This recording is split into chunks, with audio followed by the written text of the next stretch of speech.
মৃত ব্যক্তি কিভাবে বুঝতে পারে যে সে মারা গেছে?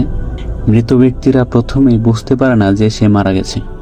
মৃত্যুর পরে আত্মীয় স্বজনের কান্নাকাটি, গোছল দেওয়া, কাফন পরানো, এমনকি কবর দেওয়ার আগ পর্যন্ত সে মনে করে যে সে মৃত্যুর স্বপ্ন দেখছে। এমন সময় সে চিৎকার করে তার স্বপ্ন ভাঙানোর জন্য, কিন্তু আফসোস এই আর্তনাদ বা চিৎকার অন্য কেউ শুনতে পারে না।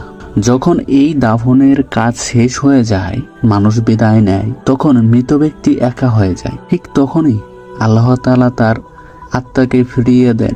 প্রথম তো মৃত ব্যক্তি এটি ভেবে নেয় যে হয়তো তার খারাপ স্বপ্ন শেষ হয়ে গেছে, তাই সে আবার ঘুম থেকে উঠেছে, তাই সে কৃতজ্ঞতা প্রকাশ করে। এমনইভাবে সে তার শরীর স্পর্শ করতে থাকে যা কিনা সবেমাত্র দাফন করা হয়েছে। তখন সে অবাক হয়ে প্রশ্ন করে যে আমার জামা কোথায়, স্থানটি কোথায়, আমি কাদামাটিতে কেন? তখন তৎক্ষণাৎ বুঝতে পারে যে সে মারা গেছে। আল্লাহু আকবার।